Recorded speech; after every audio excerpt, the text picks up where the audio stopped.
how to hire well, what is data observability, and how are you supposed to plan your generative AI budget. Those are some of the many topics we'll cover today. But before I do that, I do want to remind you to remember to subscribe to the YouTube channel. Yes, it will help videos to be seen more if you subscribe, comment, and like.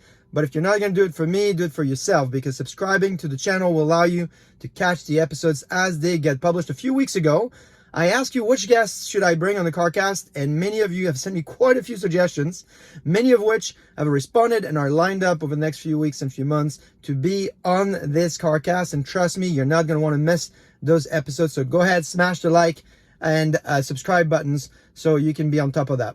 All right, lots of great resources around AI.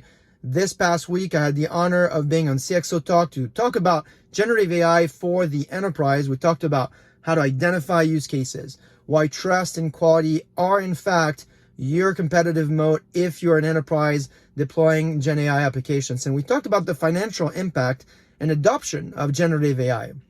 Well, this past week, we learned that only 5% of CIOs say they spend a significant amount on generative AI, and Morgan Stanley predicts a 15 to 20% enterprise adoption of generative AI over the next 3 years. So I ask, what does this mean for your 2024 Gen AI budget?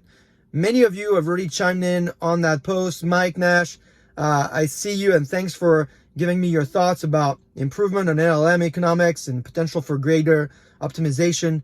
What I want to know now is, what does this really mean for your generative AI budget? Some of my customers have indicated that Gen AI is a different budget line than their AI budget.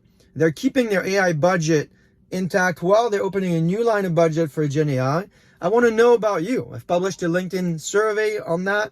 Is your Gen AI budget within the AI budget? Is it separate? Is it bigger? A large proportion of you so far, almost 25%, have answered that you simply don't know yet. So this is a great opportunity for us as a community to help each other. Follow my blog and the LinkedIn feed to let the community know where you're at and see where they are at as well. This week, I'm going to be at the TED AI conference. So if you want to discuss this live, DM me on LinkedIn, and I'd love to get your thoughts and get more definition around how we're going to help each other think about Gen AI budgets in 2024.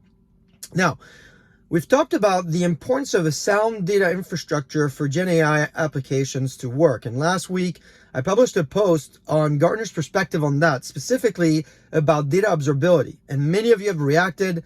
The post stated the 5 dimensions of observability. There's about observing data, of course. It's about observing data pipeline, infrastructure, usage, and cost.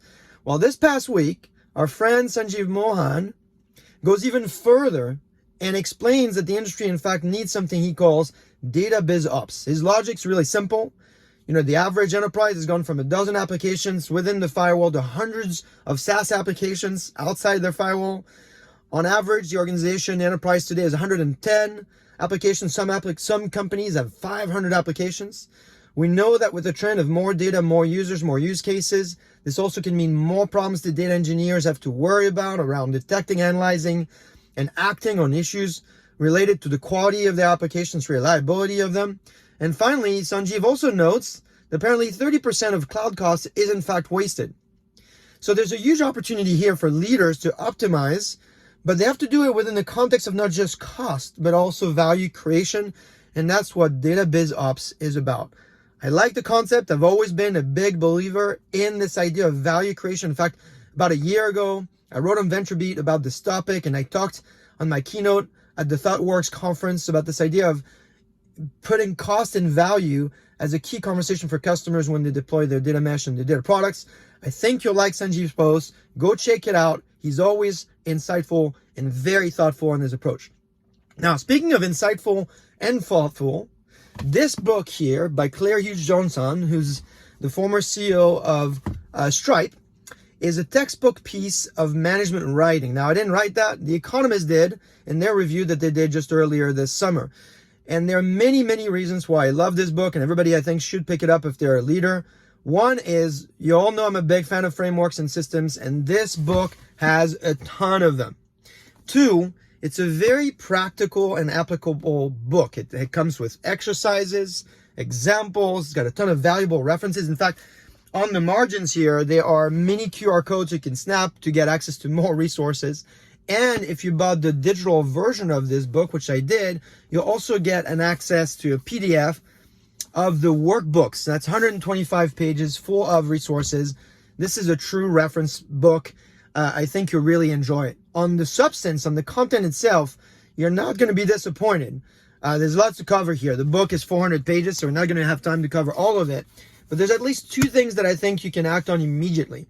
The first one is on resolving or coaching around conflict. You know, these times when someone on your team comes to you and they're complaining about another team, or maybe someone that's on the team that they have a problem with. Claire has this go-to question that I think anybody can use, and she says, have you given that person that feedback already? I love that question.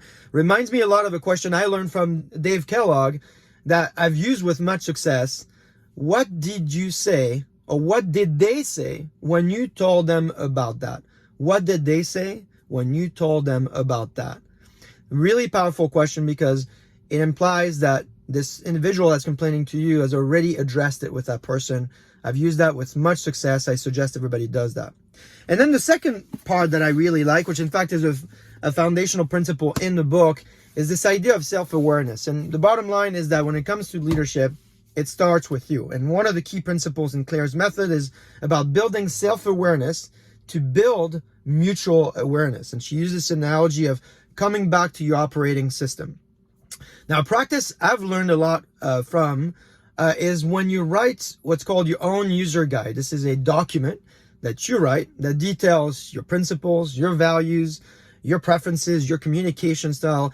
It's very helpful in helping you codify yourself and for others. So if you have not done this for your team, I highly advise you take that task. It might take a little bit to get there, but it's very, very useful. And it's really about this self-awareness so you can create mutual awareness. Anyway, I recommend everyone to take a look at this book. It is a large book, but again, it's a reference book, so you don't have to read it from front to back in one go. I think you really like it. If you do, let me know what you think about it in comments, and I will see you next week.